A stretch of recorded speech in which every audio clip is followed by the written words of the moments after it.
Welcome back to YSC academy दोस्तों। ये है दिल्ली यूनिवर्सिटी के जो SOL के स्टूडेंट हैं BA प्रोग्राम के, और जिनका सेमेस्टर 2 का एग्ज़ाम होने वाला है अभी 21 अगस्त को। उन बच्चों के लिए ये मोस्ट इम्पॉर्टेंट क्वेश्चन पेपर है और इससे बाहर आपका एग्ज़ाम नहीं आएगा। ये मैं आपको टॉप 10 ऐसे क्वेश्चंस देने वाला हूँ जिनको अगर आपने अच्छे से पढ़ लिया तो इससे बाहर आपका पेपर नहीं आएगा और आप सारे के सारे क्वेश्चन अटैम्प्ट करके आओगे, ये गारंटी है। तो यहाँ पे ध्यान से समझ लीजिए, BA प्रोग्राम के student semester 2 history of India, और ये 300 से 1200 ईस्वी का ये हमारे पास क्वेश्चन पेपर है और ये मोस्ट इंपॉर्टेंट टॉप 10 क्वेश्चंस हैं दोस्तों। याद रखना, इसको अच्छे से प्रिपेयर कर लेना, इससे बाहर आपका पेपर नहीं आने वाला। फिर से मैं कह रहा हूँ, ये बहुत इंपॉर्टेंट है। सबसे पहले इसमें क्वेश्चन आएगा, गुप्त प्रशासन की मुख्य विशेषताओं का वर्णन कीजिए। ये गुप्त वाला जो क्वेश्चन है, गुप्त प्रशासन वाला, ये बहुत ही ज़्यादा मोस्ट इम्पॉर्टेंट है। आप ऐसे समझ के चलिए कि रखा हुआ क्वेश्चन है, आना ही आना है। तो गुप्त प्रशासन की मुख्य विशेषताओं को आपको बहुत अच्छे से प्रैक्टिस कर लेना है। इसके बाद क्वेश्चन नंबर 2 आएगा, गुप्त काल की ही सामाजिक एवं आर्थिक विशेषताओं की चर्चा कीजिए। गुप्त काल में जो भी उनकी सोशल और इकोनॉमिक एक्टिविटीज़ हैं उसके बारे में आपको अच्छे से एक्सप्लेन करना है। ये भी आपका बहुत ही ज़्यादा मोस्ट इम्पॉर्टेंट क्वेश्चन है। उसके बाद नेक्स्ट हमारे पास क्वेश्चन नंबर 3 आता है, हर्ष के साम्राज्य के विस्तार एवं प्रशासन का वर्णन करो। या फिर हर्षवर्धन लिखा हुआ आ सकता है एग्जाम के अंदर, या फिर सिर्फ वर्धन लिखा हुआ भी आ सकता है। तो ये क्वेश्चन नंबर 3 भी आपके लिए बहुत ही ज़्यादा मोस्ट इम्पॉर्टेंट है। इसके बाद आता है क्वेश्चन नंबर 4, पल्लव कला एवं स्थापत्य की प्रमुख विशेषताओं का वर्णन कीजिए। ये पल्लव कला वाला या फिर पल्लव वंश करके क्वेश्चन आएगा, तो इसके बारे में भी आपको अच्छे से पढ़कर जाना है दोस्तों।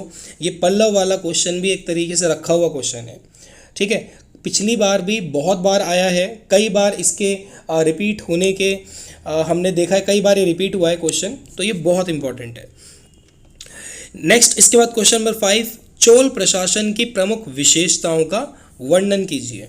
तो ये जो चोल प्रशासन वाला है, ये भी मोस्ट रिपीटेड क्वेश्चन है, एग्जाम में ये आता ही आता है, तो ये भी आपको अच्छे से पढ़ लेना है। इसके अलावा आता है, राजपूतों की उत्पत्ति के संबंध में विभिन्न सिद्धांत समझाइए, ठीक है। या फिर ये क्वेश्चन ऐसे भी आ जाता है कि राजपूतों के उदय के जो कारण है वो समझाइए, या राजपूतों का उदय किस प्रकार हुआ इसको समझाइए। तो राजपूत से रिलेटेड भी एक मोस्ट इंपॉर्टेंट क्वेश्चन आपको वहाँ पे देखने को मिलेगा। उसके बाद आता है, सिंध में अरबों की सफलता एवं उसके प्रभाव के बारे में बताइए। ये क्वेश्चंस इंपॉर्टेंट है, बट सम टाइम ये कम आता है, ऐसा देखा गया है। बाकी आपको इसको भी पढ़ के जाना है, लेकिन स्टार्टिंग के जो मैंने भी आपको 6 क्वेश्चन दिखाए हैं ना, ये 6 क्वेश्चन बहुत ही ज़्यादा मोस्ट इम्पॉर्टेंट है, ठीक है। उसके बाद 7th के बाद नेक्स्ट आता है क्वेश्चन नंबर,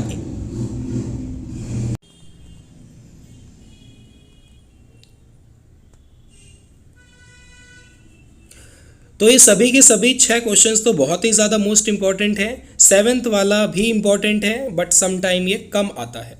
अच्छा, अब आता है क्वेश्चन नंबर 8, त्रिपक्षीय संघर्ष को समझाइए। ये त्रिपक्षीय वाला भी आपको बहुत अच्छे से पढ़ के जाना है। नेक्स्ट क्वेश्चन नंबर 9, चालुक्य व राष्ट्रकूट वंश की विशेषताओं को बताइए। अब ये जो चालुक्य वाला क्वेश्चन है, ये ऐसे भी आ सकता है कि चालुक्य वंश को समझाइए व उसकी विशेषताओं को समझाइए, अलग से पूछ लेगा।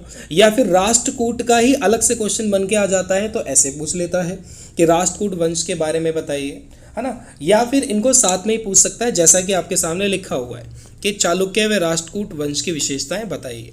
नेक्स्ट हमारा लास्ट क्वेश्चन आता है, but not the least, Samudragupta की उपलब्धियों की चर्चा कीजिए। या फिर समुद्रगुप्त के प्रशासन को समझाइए, समुद्रगुप्त के प्रशासन की विशेषताओं को समझाइए। तो ये क्वेश्चन भी मोस्ट इम्पॉर्टेंट है। मैं आपको दोबारा बता दूं दोस्तों, ये जो क्वेश्चंस मैं आपको बता रहा हूँ, ये बहुत ही ज़्यादा इंपॉर्टेंट क्वेश्चन है, इसके बाहर आपका पेपर नहीं बनेगा। तो शुरू के जो मैंने आपको क्वेश्चंस दिखाए थे, यहाँ पे आप देख सकते हैं। अगर आपको इसका स्क्रीनशॉट लेना है तो आप ये स्क्रीनशॉट ले सकते हैं। शुरू के जो ये 6 क्वेश्चन है ना, ये बहुत ही ज़्यादा मोस्ट इम्पॉर्टेंट क्वेश्चन है। अब ऐसे समझिए कि इन 6 में से कम 4 क्वेश्चन तो मेन आने ही आने हैं, और वैसे भी एग्ज़ाम में आपको 4 से 5 क्वेश्चन ही करने होंगे। टोटल क्वेश्चन 10 आ सकते हैं या फिर 8 आ सकते हैं, उसमें आपको चॉइस दी गई होगी जिसमें से आपको 4 या 5 अटैम्प्ट करने होते हैं। उसके बाद आप ये पूरे क्वेश्चन पेपर का भी स्क्रीनशॉट ले सकते हैं, मैं आपको शो कर देता हूँ इस तरीके से। ये तो ये मोस्ट इंपॉर्टेंट टॉप 10 क्वेश्चंस हैं और ये आपको अच्छे से पढ़कर जाना है, इसके बाहर पेपर नहीं आएगा। ठीक है, अभी काफ़ी टाइम है, 21 को आपका एग्ज़ाम है, तब तक आप एटलीस्ट शुरू के 6 क्वेश्चन तो अच्छे से प्रिपेयर कर ही लेना। और 6 के बाद अगर आपको और अच्छे से कुछ करना है तो ये क्वेश्चन नंबर 9 और ये क्वेश्चन नंबर 10, ये भी बहुत इंपॉर्टेंट क्वेश्चन है। इसके अलावा आपका कोई डाउट है या कहना चाहते हैं, कोई भी मदद की ज़रूरत है तो आप मुझे कमेंट कर सकते हैं, जो भी कुछ कहना है। वीडियो को लाइक ज़रूर कर देना दोस्तों, आप लोगों के लिए मोस्ट टॉप 10 क्वेश्चंस बनाए हैं तो एक लाइक तो ज़रूर कर देना और अपने दोस्तों को शेयर कर दीजिए ताकि वो लोग भी अच्छे से प्रिपरेशन कर सकें।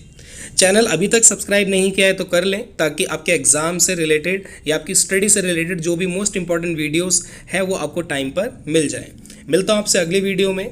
Bye bye and wish you all the very best.